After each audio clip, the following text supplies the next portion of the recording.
नमस्कार। आकाशवाणी से प्रस्तुत है समाचार प्रभात।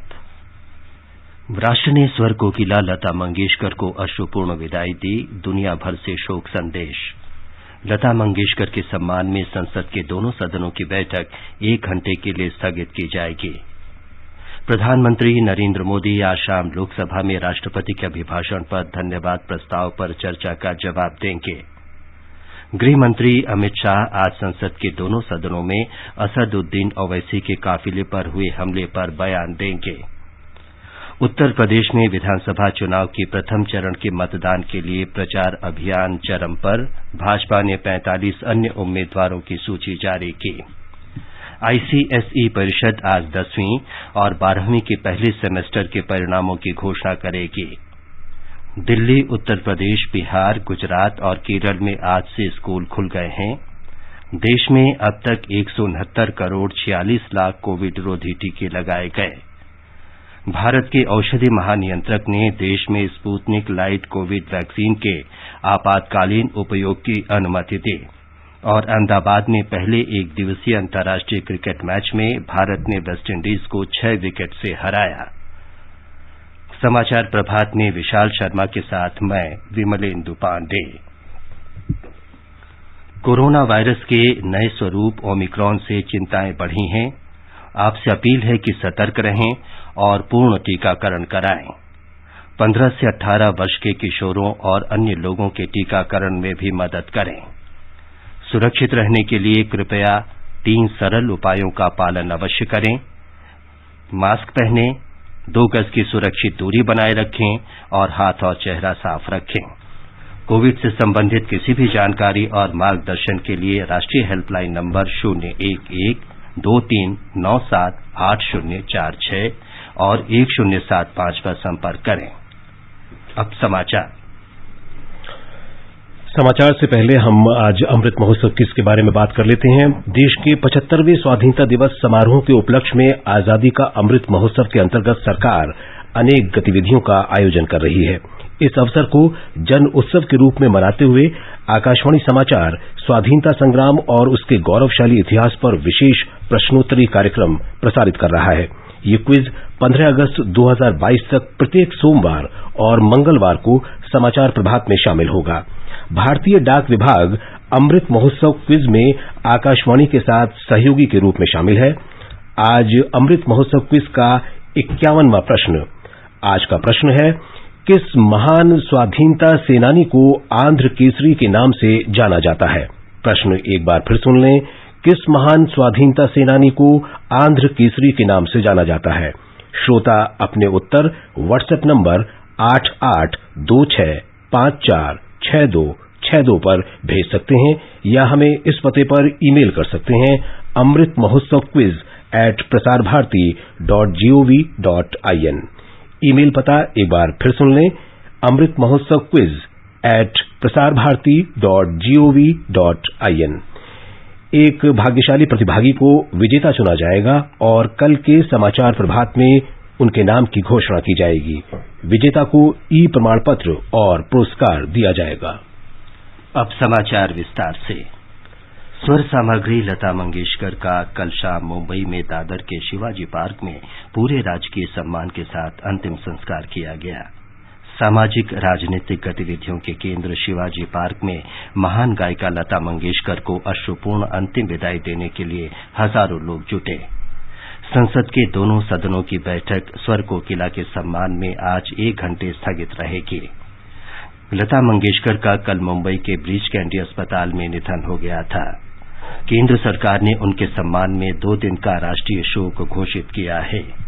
महाराष्ट्र सरकार ने आज सार्वजनिक अवकाश की घोषणा की है। पश्चिम बंगाल सरकार ने आज आधे दिन का अवकाश घोषित किया है।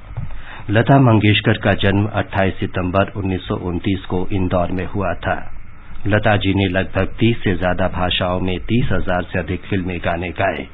उन्होंने अनेक गैर फिल्मी गाने भी गाए, लेकिन उनकी मुख्य पहचान भारतीय सिनेमा में पार्श्व गायिका के रूप में रही। लता मंगेशकर को वर्ष 2001 में भारत के सर्वोच्च नागरिक सम्मान भारत रत्न से अलंकृत किया गया था। राष्ट्रपति रामनाथ कोविंद ने कहा है कि लता जी का निधन उनके लिए हृदय विदारक है। उन्होंने कहा कि लता जी जैसा कलाकार शताब्दियों में एक बार जन्म लेता है। उपराष्ट्रपति ने कहा कि वे भारतीय सिनेमा की कोकिला और महान गायिका लता मंगेशकर के निधन से अत्यंत दुखी हैं। श्री वेंकैया नायडू ने कहा कि भारत ने लता जी के निधन से अपनी वो मधुर आवाज खो दी है जिसने दशकों तक भारत और पूरी दुनिया में संगीत प्रेमियों को मंत्रमुग्ध किया। प्रधानमंत्री नरेंद्र मोदी ने कहा कि लता जी के गीतों ने कई तरह की भावनाओं को उकेरा। उन्होंने दशकों तक भारतीय फिल्म जगत के बदलावों को करीब से देखा। फिल्मों से परे वे हमेशा भारत के विकास के बारे में भावुक थीं। गृहमंत्री अमित शाह ने कहा कि लता जी ने अपनी मधुर और मंत्रमुग्ध करने वाली आवाज से न केवल भारत में बल्कि दुनिया भर में हर पीढ़ी को भारतीय संगीत की मिठास से भर दिया। लोकसभा अध्यक्ष ओम बिरला ने लता जी को श्रद्धांजलि देते हुए कहा कि उनके गीत लोगों को जोड़ते हैं। स्वर कोकिला भारत रत्न लता मंगेशकर जी के निधन पर मैं अपनी गहरी संवेदना व्यक्त करता हूं। अपने समृद्ध स्वरों से उन्होंने संगीत को नई ऊंचाइयां दी। लता जी के गाए गीत लोगों को जोड़ते थे। केंद्रीय मंत्री मुख्तार अब्बास नकवी ने कहा कि लता जी की स्वर साधना ने पूरे देश को सम्मान दिलाया। स्वर और संगीत का एक पवित्र संगम अगर कहीं देखना होता तो वो लता जी थी। उन्होंने संगीत को साधना के रूप में और स्वर को संकल्प के रूप में जिया और पूरे देश को संगीत और स्वर के प्रति सम्मान दिलाने का काम किया है। आशा पारिख ने लता जी को याद करते हुए कहा कि उनका जाना अपूरणीय क्षति है। I feel our film industry, why the whole of India has lost Saraswati. I feel so bad about it because she was one of the finest ladies I've met. She has sung for me for many, many songs of mine. This is going to be a very, very sad day today. दुनिया भर के राजनेताओं और राजनयिकों ने भी स्वर कोकिला के निधन पर दुख व्यक्त किया है। बांग्लादेश के राष्ट्रपति एम अब्दुल हामिद और प्रधानमंत्री शेख हसीना ने लता मंगेशकर को पूरे उपमहाद्वीप की गायिका बताया। सुश्री हसीना ने कहा कि सुर साम्राज्ञी हमेशा इस क्षेत्र के दिलों में बसे रहेंगे। श्रीलंका के प्रधानमंत्री महिंदा राजपक्ष ने गायिका के निधन पर दुख प्रकट करते हुए कहा कि लता मंगेशकर के गीत भौगोलिक सीमाओं में बंधे नहीं हैं। भारत में फ्रांस के राजदूत इमानुएल लिनेन ने कहा कि वो लता मंगेशकर के निधन से स्तब्ध हैं। उन्होंने वर्ष 2007 में स्वर कोकिला को प्रदान किए गए फ्रांस के सर्वोच्च नागरिक पुरस्कार ऑफिसियर दे ला लेजियन दे ऑनर का भी उल्लेख किया। भारत में जर्मनी के राजदूत वॉल्टेर जे लिंडर ने लता मंगेशकर को श्रद्धांजलि अर्पित की और कहा कि वो शानदार आवाज की मलिका थीं जो 7 दशकों से संगीत की दुनिया में छाई रहीं और अपनी आवाज के जरिए सदैव जीवित रहेंगे। नेपाल की राष्ट्रपति विद्यादेवी भंडारी ने महान गायिका को श्रद्धांजलि दी और कहा कि उनकी नेपाली भाषा के गानों ने नेपाल के संगीत को समृद्ध किया। उन्होंने लता मंगेशकर को असाधारण प्रतिभा का धनी बताया। पाकिस्तान के सूचना और प्रसारण मंत्री चौधरी फवाद हुसैन ने कहा कि लता मंगेशकर एक सुरीली आवाज की मल्लिका थीं जिन्होंने दशकों तक संगीत की दुनिया पर राज किया। उन्होंने कहा कि उनकी आवाज आने वाले समय में भी लोगों के दिलों पर राज करती रहेगी। भारत में अमरीकी दूतावास में भी लता मंगेशकर को श्रद्धांजलि दी गई। दूतावास ने कहा कि भारत में संगीत के इतिहास में उनका योगदान स्वर्ण अक्षरों में लिखा जाएगा। लता मंगेशकर को वर्ष 2001 में भारत के सर्वोच्च नागरिक सम्मान भारत रत्न से अलंकृत किया गया था। लता मंगेशकर ने आकाशवाणी से भेंटवार्ता में बताया था कि रेडियो से उनका बहुत लगाव रहा है।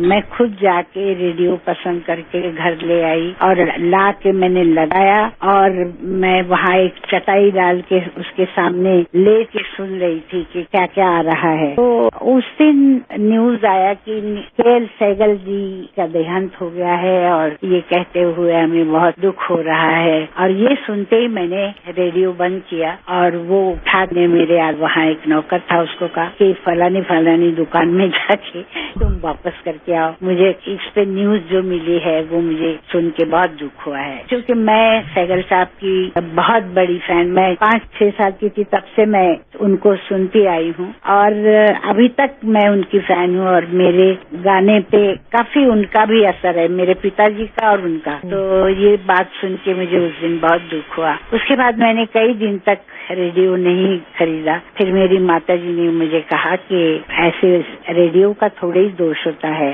ये तो होना था, भगवान की यही मर्जी थी। फिर हमने रेडियो खरीदा और आपको ताज्जुब होगा सुन के कि उस वक्त रेडियो पे आपकी फरमाइश एक प्रोग्राम आता था और मैं उसमें लेटर लिखती थी और मैं लेटर लिख के बेगम अख्तर और सहगल साहब और मुझे जो जो अच्छे लगते थे उनके नाम लिख के भेजती थी कि उनका रिकॉर्ड बजाइए, इनका रिकॉर्ड बजाइए। और मैं फिर वो सुना करती थी बैठ के कि मेरा नाम कब आने वाला है। और मुझे मतलब बहुत एक खुशी होती थी सुन के कि लता मंगेशकर ने ये गाना फरमाइश की है इस गाने की, और वो मैं सुना करती थी। ऐसे मेरा रेडियो से मतलब काफी गहरा संबंध रहा है।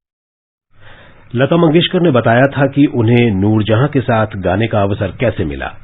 मेरे पिताजी की डेथ के बाद हम लोग जब बॉम्बे आए तो एक पिक्चर मास्टर विनायक जो थे, जो प्रोड्यूसर थे हमारी कंपनी के, तो उन्होंने एक पिक्चर बनाई थी बड़ी माँ, उसमें नूरजहां जी हीरोइन थी और सितारा देवी जी में दूसरा रोल कर रही थी और हम भी उसमें गाना मैंने गाया था और मुझे नूरजहां जी का गाना पसंद था, बहुत पसंद था। तो नूरजहां जी के जो गाने थे उसमें वो बहुत मुझे अच्छे लगे थे। नूरजहां जी चली गई पाकिस्तान और एक रेडियो का प्रोग्राम आया और उस प्रोग्राम में पिक्चर क्या बनी है और वहाँ कौन कौन काम कर रहे हैं ये सब मतलब मास्टर विनायक जी ने एक्सप्लेन किया और फिर कहा कि हमारा म्यूजिक भी बहुत अच्छा है, तो आपको नूरजहां जी का गाना हमारे यहाँ जो एक आर्टिस्ट है वो आपको सुनाएगी। और उस वक्त मैंने नूरजहां जी के 2 गाने गाए।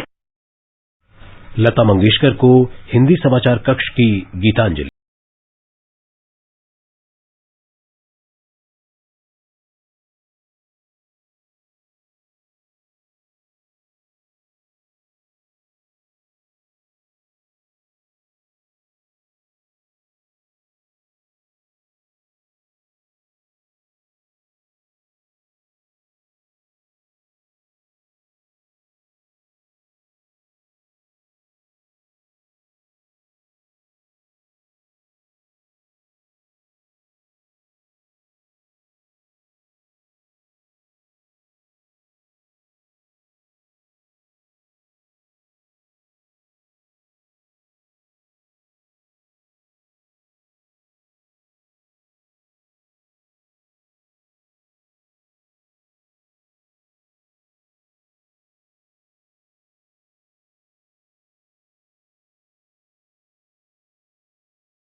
भारतीय रिजर्व बैंक की मौद्रिक नीति समिति की बैठक 7 से 9 फरवरी की बजाय अब 8 से 10 फरवरी को होगी। सुप्रसिद्ध गायिका लता मंगेशकर के निधन के बाद तारीखों में बदलाव किया गया है। ये समाचार आकाशवाणी से प्रसारित किए जा रहे हैं। प्रधानमंत्री नरेंद्र मोदी आज शाम लोकसभा में राष्ट्रपति के अभिभाषण पर धन्यवाद प्रस्ताव पर चर्चा का जवाब देंगे। संसद का बजट सत्र 31 जनवरी को केंद्रीय हॉल में संसद के दोनों सदनों की संयुक्त बैठक में राष्ट्रपति के अभिभाषण के साथ शुरू हुआ था। अभिभाषण पर चर्चा लोकसभा और राज्यसभा में इस महीने की 2 तारीख को शुरू हुई थी। इस बीच राज्यसभा में पिछले सप्ताह बजट सत्र के दौरान समय का 100% इस्तेमाल किया गया। पिछले सप्ताह उत्तर प्रदेश के हापुड़ जिले में मजलिस-ए-इत्तेहादुल मुसलमीन के अध्यक्ष असद उद्दीन ओवैसी के काफिले पर हुए हमले के बारे में गृह मंत्री अमित शाह आज संसद के दोनों सदनों में बयान देंगे। श्री ओवैसी लोकसभा के सदस्य हैं। विधायी कार्यों में संविधान अनुसूचित जनजाति आदेश संशोधन विधेयक 2022 लोकसभा में पेश किए जाने के लिए अधिसूचित है। संविधान अनुसूचित जाति और अनुसूचित जनजाति आदेश संशोधन विधेयक 2022 राज्यसभा में पेश किए जाने के लिए अधिसूचित है। लोकसभा में केंद्रीय बजट 2022-23 पर बहस की जाएगी। राज्यसभा में राष्ट्रपति के अभिभाषण पर धन्यवाद प्रस्ताव पर आगे बहस होगी। आगे बढ़ने से पहले एक नजर मुख्य समाचारों पर। राष्ट्र ने स्वर कोकिला लता मंगेशकर को अश्रुपूर्ण विदाई दी, दुनिया भर से शोक संदेश। लता मंगेशकर के सम्मान में संसद के दोनों सदनों की बैठक 1 घंटे के लिए स्थगित की जाएगी। प्रधानमंत्री नरेंद्र मोदी आज शाम लोकसभा में राष्ट्रपति के अभिभाषण पर धन्यवाद प्रस्ताव पर हुई चर्चा का जवाब देंगे। गृहमंत्री अमित शाह आज संसद के दोनों सदनों में असदुद्दीन ओवैसी के काफिले पर हुए हमले पर बयान देंगे। उत्तर प्रदेश में विधानसभा चुनाव के प्रथम चरण के मतदान के लिए प्रचार अभियान चरम पर। भाजपा ने 45 अन्य उम्मीदवारों की सूची जारी की। आईसीएसई परिषद आज 10वीं और 12वीं के पहले सेमेस्टर के परिणामों की घोषणा करेगा। दिल्ली, उत्तर प्रदेश, बिहार, गुजरात और केरल में आज से स्कूल खुल गए हैं। देश में अब तक 169 करोड़ 46 लाख कोविड रोधी टीके लगाए गए। भारत के औषधि महानियंत्रक ने देश में स्पुतनिक लाइट कोविड-19 वैक्सीन के आपातकालीन उपयोग की अनुमति दी और अहमदाबाद में पहले एकदिवसीय अंतर्राष्ट्रीय क्रिकेट मैच में भारत ने वेस्टइंडीज को 6 विकेट से हराया। उत्तर प्रदेश में विधानसभा चुनाव के पहले चरण के मतदान के लिए चुनाव प्रचार कल शाम समाप्त हो जाएगा। प्रचार अभियान समाप्त होने में केवल 2 दिन हैं। राजनीतिक दल मतदाताओं को अपने पक्ष में करने की जी जान से कोशिश कर रहे हैं। ब्यौरा हमारे संवाददाता से। भारतीय जनता पार्टी के तमाम नेता और स्टार प्रचारक आज राज्य के विभिन्न स्थानों पर घर घर जनसंपर्क करने के अलावा छोटी रैलियों को भी संबोधित करेंगे। वरिष्ठ भाजपा नेता और रक्षा मंत्री राजनाथ सिंह शाहजहांपुर और बुलंदशहर जिले में होंगे। वहीं केंद्रीय वित्त राज्य मंत्री पंकज चौधरी महाराजगंज जिले में चुनाव प्रचार करेंगे। बहुजन समाज पार्टी की राष्ट्रीय अध्यक्ष मायावती बरेली में चुनावी सभा को संबोधित करेंगी। वहीं समाजवादी पार्टी प्रमुख अखिलेश यादव सहारनपुर में चुनाव प्रचार में हिस्सा लेंगे। आजाद समाज पार्टी के अध्यक्ष चंद्रशेखर हापुड़ में पार्टी प्रत्याशी के पक्ष में प्रचार करेंगे। सुशील चंद्र तिवारी, आकाशवाणी समाचार, लखनऊ। भारतीय जनता पार्टी ने उत्तर प्रदेश में विधानसभा चुनाव के लिए 45 उम्मीदवारों की एक और सूची जारी की है। बलिया में बैरिया सीट से सुरेंद्र सिंह, सुल्तानपुर से लंबुआ सीट से देवमणि द्विवेदी और अमेठी से वर्तमान विधायक गरिमा सिंह को टिकट नहीं दिया गया है। अपना दल सोनेवाल और निषाद पार्टी ने भी विधानसभा चुनाव के लिए उम्मीदवारों की घोषणा कर दी है। गोवा में विधानसभा चुनाव के लिए प्रचार चल रहा है।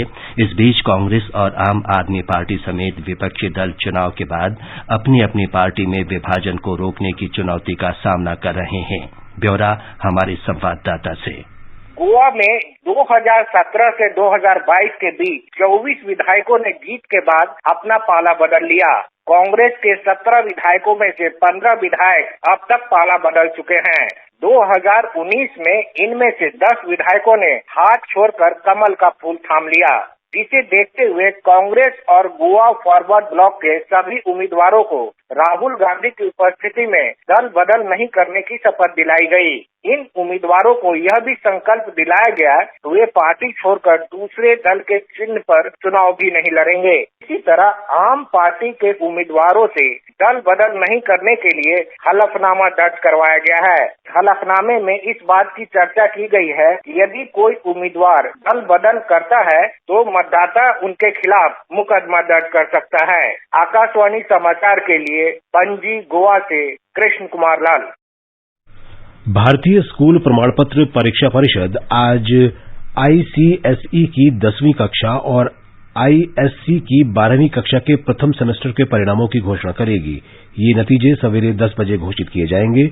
उम्मीदवार सीआईएससीई की वेबसाइट पर अपने परिणाम देख सकते हैं। देशव्यापी कोविड टीकाकरण अभियान के अंतर्गत अब तक 169 करोड़ 46 लाख से अधिक कोविड रोधी टीके लगाए जा चुके हैं। शनिवार को 2,13,000 से अधिक कोविड रोगी स्वस्थ हुए। कोविड से स्वस्थ होने की दर 95.64% हो गई है। केंद्रीय स्वास्थ्य मंत्री डॉक्टर मनसुख मांडविया ने बताया है कि भारत के औषधि महानियंत्रक ने देश में स्पुतनिक लाइट कोविड-19 वैक्सीन के आपातकालीन इस्तेमाल की अनुमति दे दी है। एक ट्वीट में डॉक्टर मांडविया ने कहा कि ये देश में कोविड से बचाव के लिए 9वां टीका है। उन्होंने कहा कि इससे महामारी के खिलाफ देश की सामूहिक लड़ाई को और मजबूती मिलेगी। कार्मिक राज्य मंत्री डॉक्टर जितेंद्र सिंह ने बताया है कि कोविड महामारी की स्थिति की कल समीक्षा की गई। संक्रमण में कमी को देखते हुए आज से सरकारी कार्यालयों में पूर्ण उपस्थिति फिर से करने का निर्णय किया गया है। उन्होंने कहा कि बिना किसी छूट के सभी वर्ग के कर्मचारी नियमित रूप से कार्यालय आएंगे। कोरोना संक्रमण में कमी को देखते हुए कई राज्यों में आज से स्कूल और कॉलेज फिर से खुल गए हैं। दिल्ली में पहले चरण में 9वीं से 12वीं तक की कक्षाएं नियमित और ऑनलाइन दोनों तरह से शुरू की जा रही हैं। दूसरे चरण में नर्सरी से 8वीं तक की कक्षाएं 14 फरवरी से शुरू होंगी। कॉलेजों और उच्च शिक्षा संस्थानों को विद्यार्थियों की पूरी तरह से व्यक्तिगत उपस्थिति के साथ कक्षाएं फिर शुरू करने की अनुमति दी गई है। उत्तर प्रदेश में 9वीं से 12वीं तक की कक्षाएं खोलने का निर्णय लिया गया है। राज्य सरकार द्वारा जारी आदेश में कहा गया है कि आज से ही डिग्री कॉलेजों में भी कक्षाएं शुरू हो रही हैं। इस दौरान कोविड मानकों का सख्ती से पालन किया जाना आवश्यक है। गुजरात में भी पहली से 9वीं कक्षा तक के सरकारी, निजी और अनुदान प्राप्त स्कूल फिर से खुल रहे हैं। इस दौरान ऑनलाइन शिक्षण भी जारी रहेगा और विद्यार्थियों को दोनों माध्यमों में से किसी एक को चुनने की अनुमति होगी। केरल में 10वीं से 12वीं तक की नियमित कक्षाएं कोविड दिशा निर्देशों के अनुसार सुबह से शाम तक विभिन्न बैचों में फिर से शुरू होंगी। कॉलेजों को भी स्नातक और स्नातकोत्तर विद्यार्थियों के लिए ऑफलाइन कक्षाएं फिर शुरू करने की अनुमति दी गई है। बाल विहार यानी किंडरगार्टन और 1 से 9वीं कक्षा तक के विद्यार्थियों की ऑनलाइन कक्षाएं अगले 1 और सप्ताह तक जारी रहेंगी। बिहार में आज से सभी स्कूल, कॉलेज और अन्य शिक्षा संस्थान खुल रहे हैं। कोविड से जुड़े प्रतिबंधों के कारण ये इस साल 6 जनवरी से बंद कर दिए गए थे। मुख्यमंत्री नीतीश कुमार के नेतृत्व में राज्य संकट प्रबंधन समूह ने राज्य में कोरोना मामलों में गिरावट को देखते हुए अन्य पाबंदियों में ढील देने और रात का कर्फ्यू हटाने का फैसला किया है। तमिलनाडु में कल कोरोना संक्रमण के 6,120 नए रोगियों का पता चला। 23,144 कोविड रोगियों को स्वस्थ होने के बाद राज्य के विभिन्न अस्पतालों से छुट्टी दे दी गई। राज्य में फिलहाल 1,21,828 रोगियों को उपचार चल रहा है। कल 1,23,537 नमूनों की RT-PCR जांच की गई। केरल में कल 26,729 लोगों में कोरोना संक्रमण की पुष्टि हुई। इस दौरान 49,261 मरीज भी स्वस्थ हुए। संक्रमण दर घटकर 30.3% हो गई है। पिछले 24 घंटों में संक्रमण से 22 लोगों की मृत्यु हुई। राज्य में उपचाराधीन रोगियों की संख्या घटकर 3,29,348 हो गई है। देश के सबसे बड़े रेल कोच कारखानों में से एक कारखाना जल्द ही तेलंगाना में निजी क्षेत्र के अंतर्गत काम करने लगेगा। राज्य के उद्योग मंत्री के तारक रामाराव ने बताया कि रंगारेड्डी जिले के कोंडाकल में एक निजी समूह ने रेल कोच कारखाना स्थापित किया है और ये उद्घाटन के लिए तैयार है। करीब 1,000 करोड़ रुपए की इस परियोजना में रेल डिब्बे, engine, intercity train set, metro rail और मोनोरेल का निर्माण किया जाएगा। कारखाने में विभिन्न प्रकार के 500 कोच और 50 इंजन बनाने की वार्षिक क्षमता है और ये रोजगार के 2000 से अधिक अवसर उपलब्ध कराएगा। श्रीलंका के विदेश मंत्री प्रोफेसर जी.एल. पेरिस 3 दिन की भारत यात्रा पर कल नई दिल्ली पहुंचे। विदेश सचिव हर्षवर्धन श्रृंगला आज श्री पेरिस से मुलाकात करेंगे। विदेश मंत्री डॉ जयशंकर आज शाम श्रीलंका के विदेश मंत्री के साथ बैठक करेंगे। अहमदाबाद में पहले एक दिवसीय अंतर्राष्ट्रीय क्रिकेट मैच में भारत ने वेस्टइंडीज को 6 विकेट से हरा दिया है। भारत ने जीत के लिए 177 रन का लक्ष्य 28वें ओवर में 4 विकेट पर 178 रन बनाकर हासिल कर लिया। वेस्टइंडीज की टीम 44 ओवर में 176 रन ही बना सकी। 3 मैचों की श्रृंखला का अगला मैच बुधवार को अहमदाबाद में ही खेला जाएगा। इराक में एक कुर्द राजनीतिक दल और एक सुन्नी राजनीतिक गठबंधन ने नए राष्ट्रपति का चुनाव करने के लिए आज से शुरू होने वाले संसद सत्र का बहिष्कार करने की घोषणा की है। कारोबारी खामिस अल खंजर के नेतृत्व में सुन्नी राजनीतिक दल अल सियादा गठबंधन ने बयान में कहा है कि उन्होंने सत्र में भाग नहीं लेने का फैसला किया है। 329 सीटों में से 73 सीटें जीतने वाले शिया धर्मगुरु मुक्तदा अल सद्र के वफादार सदरिस्ट मूवमेंट ने भी 5 फरवरी को संसद सत्र का बहिष्कार करने का फैसला किया था। 3 राजनीतिक समूहों ने बहिष्कार के सत्र को अगली सूचना तक स्थगित करने की आशंका उत्पन्न कर दी है। ट्यूनीशिया के तटरक्षक गार्ड ने देश के पूर्वी तट पर कल रात एक डूबती नाव से 163 अवैध प्रवासियों को बचाया। ट्यूनीशिया के रक्षा मंत्रालय ने बताया कि इन लोगों को सफैक्स प्रांत के एल लूजा कस्बे में बचाया गया। देश आज क्रांतिकारी सचिंद्रनाथ सान्याल को उनकी 80वीं पुण्यतिथि पर याद कर रहा है। वे हिंदुस्तान रिपब्लिकन एसोसिएशन के संस्थापक थे, जिसे हिंदुस्तान सोशलिस्ट रिपब्लिकन एसोसिएशन के नाम से भी जाना जाता है। इसकी स्थापना देश में ब्रिटिश साम्राज्य के खिलाफ सशस्त्र प्रतिरोध करने के लिए की गई थी। ये समाचार हमारी वेबसाइट newsonair.gov.in/hindi पर भी उपलब्ध हैं। विशाल, अब बताएं कि आज के समाचार पत्रों में क्या विशेष है। जी, स्वर कोकिला लता मंगेशकर के निधन का समाचार सभी अखबारों की प्रमुख खबर है। अमर उजाला की सुर्खी है, सुर सरस्वती अनंत में विलीन, देश ने नम आंखों से विदाई दी। प्रधानमंत्री की उपस्थिति में शिवाजी पार्क में अंतिम संस्कार। हरिभूमि के शब्द हैं, संगीत एक सार्वभौमिक भाषा है, लता जी ने इसको सच किया। उनके निधन पर नेपाल से लेकर श्रीलंका तक भारत के साथ गमगीन हुई दुनिया। 5 राज्यों में विधानसभा चुनाव की सरगर्मी अखबारों के मुख्य पृष्ठ पर है। लोकसत्ता की सुर्खी है, चुनाव प्रचार प्रतिबंध की अवधि फिर से बढ़ाई गई, सभाओं के लिए कुछ अतिरिक्त ढील, घर घर जाकर प्रचार करने के लिए अधिकतम 20 लोगों की सीमा पहले की तरह लागू रहेगी। कोरोना संक्रमण में कमी पर नवभारत टाइम्स का शीर्षक है, स्कूल खुलेंगे, दफ्तर में स्टाफ भी बढ़ेगा, केंद्र के सभी कर्मियों को कार्यालय आना होगा। काजी नजरुल विश्वविद्यालय आसनसोल और भारतीय विज्ञान शिक्षा और अनुसंधान संस्थान भुवनेश्वर के वैज्ञानिकों के पेप्टाइड वैक्सीन पर हरिभूमि की खबर है, भारतीय वैज्ञानिकों का दावा, तैयार कर ली ऑल वेरिएंट वाली वैक्सीन। बुलेटिन समाप्त होने से पहले अमृत महोत्सव क्विज का आज का प्रश्न एक बार फिर सुन लीजिए।